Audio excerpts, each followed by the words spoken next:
Hello అండి, అందరికీ నమస్తే. ఈరోజు వీడియోలో కొరమేను ఇగురు ఎలా చేసుకోవాలో చూపిస్తానండి. చాలా ఈజీగానే చేసేసుకోవచ్చు మనం. ఇప్పుడు ఎలా చేసుకోవాలో చూద్దాం. ముందుగా 1 కేజీ కొరమేను చేప తీసుకోవాలి. ఇలా స్కిన్ తీపిచ్చేసి నీట్గా సాల్ట్ అవన్నీ వేసి క్లీన్ చేసేసి పెట్టుకోవాలండి. ఇప్పుడు దీంట్లోకి సాల్ట్ టేస్ట్కి కొంచెం 1 స్పూన్ సాల్ట్ వేస్తున్నాను ముందు. అలాగే కారం వేసుకుంటున్నానండి 3 స్పూన్స్. మీరు కారం ఎంత తినగలిగితే అంత వేసుకోవచ్చు. ఇలా వేసుకున్నాక ఒకసారి బాగా కలిపేసుకుందాం. చూడండి, ఇలా మొత్తం కలిసిపోయింది కదా. దీన్ని కాసేపు పక్కన పెట్టేసుకుందామండి. ఈలోపు మనం ఆనియన్స్ అవన్నీ తీసుకోవాలి కదా. 1 కేజీకి ఒక 5 ఆనియన్స్ చిన్నవండి తీసుకున్నాను. ఇవి ముక్కల కింద కట్ చేసేసుకొని మనం పేస్ట్ కింద చేసుకోవాలి. అలాగే ఒక 4 పచ్చిమిర్చి, కొంచెం కరివేపాకు తీసుకున్నా. ఆనియన్ ముక్కలు కట్ చేసుకుని వేసుకుంటున్నానండి. దీన్ని పేస్ట్లా చేసేసుకుందాం. చూసారు కదా, ఇలా చేసుకున్నాక పక్కన పెట్టేసుకోవాలి దీన్ని. ఇప్పుడు మసాలా అల్లం వెల్లుల్లి వేస్తున్నాను. అలాగే దీంట్లోకి చిన్న దాల్చిన చెక్క వేస్తున్నానండి. అలాగే ఒక స్టార్ నైస్ చిన్నది, ఒక 10 వరకు లవంగలండి వేసేసుకుంటున్నాను. అలాగే గసగసాలు 1 స్పూను, జీలకర్ర కూడా 1 స్పూను, అలాగే ధనియాలు కూడా 1 స్పూన్ వేసుకొని మెత్తగా గ్రైండ్ చేసేసుకుందాం. చుండీలో మెత్తగా అయిపోయింది కదా, దీన్ని కూడా పక్కకు పెట్టేసుకోవాలి. ఇప్పుడు స్టవ్ మీద ఒక కడాయి పెట్టుకొని దాంట్లోకి ఆయిల్ వేస్తున్నానండి. ఒక 5 టేబుల్ స్పూన్ వరకు వేసుకుంటున్నాను. ఫిష్ కర్రీకి ఎప్పుడైనా కొంచెం ఆయిల్ ఎక్కువే పడుతుందండి. 1 స్పూన్ షాజీరా వేసుకొని దీంట్లోకి పచ్చిమిర్చి కట్ చేసుకుని వేసుకుంటున్నానండి. అలాగే కరివేపాకు కూడా వేసుకుంటున్నాను. ఇవి ఒకసారి వేయించుకున్న తర్వాత దీంట్లోకి మనం పేస్ట్ చేసి పెట్టుకున్న ఆనియన్ పేస్ట్ వేసేసుకోవాలి. ఫస్ట్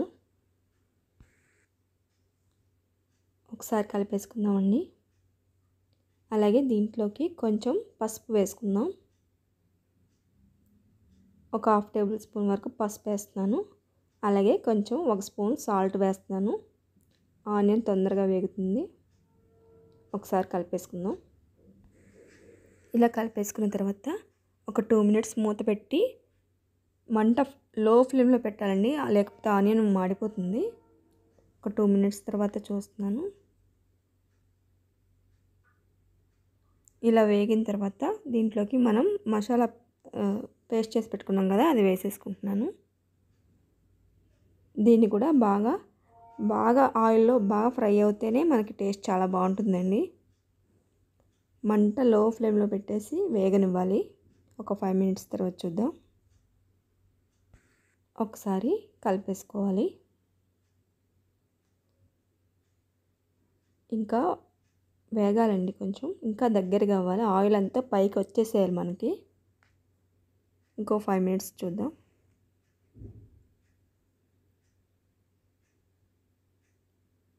చూడండి, ఆయిల్ వచ్చింది కదా. ఇప్పుడు దీంట్లోకి మనం ఫిష్ ముక్కలు వేసేసుకుందాం. ఇలా అన్నీ వేసేసుకున్న తర్వాత ఒక 2 మినిట్స్ ఆగి మనం కదపాలండి. వెంటనే కదపొద్దు, ఒక 2 మినిట్స్ ఆగి కదుపుతున్నాను. ఒక 10 మినిట్స్ మూత పెట్టేసి లో ఫ్లేమ్లో పెట్టి మనం ఉంచుకోవాలి. 10 మినిట్స్ తర్వాత చూస్తున్నానండి. చూడండి, ఒక్కసారి కలుపుకుందాం మెల్లగా. ఇప్పుడు కొన్ని వాటర్ వేసుకుంటే సరిపోతుందండి. మనం మసాలా నూరుకున్న దాంట్లో కొంచెం వాటర్ వేస్తున్నాను. ఎక్కువ వేయనవసరం లేదు, తొందరగా ఉడికిపోతుంది ఫిష్. ఇప్పుడు ఒక 10 మినిట్స్ మూత పెట్టేసుకొని ఉడికించుకుందామండి. మంట మీడియం ఫ్లేమ్లో పెట్టుకోండి.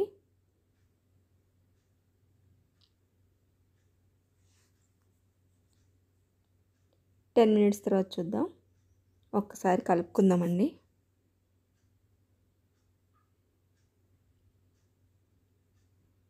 ఇలా ఎక్కువగా కలిపేయకుండా కొంచెం, అంటే ఫిష్ విడిపోకుండా చూడాలండి. ఒక 10 మినిట్స్ ఉంచుదాం.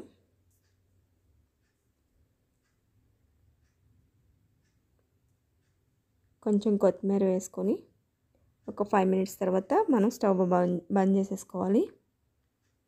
చూడండి ఫిష్ ఉడికిపోయింది. కొంచెం వాటర్ ఉండగానే మనం స్టవ్ ఆఫ్ చేసేసుకుంటే చల్లగా అయ్యేసరికి దగ్గరగా అయిపోతుందండి కర్రీ.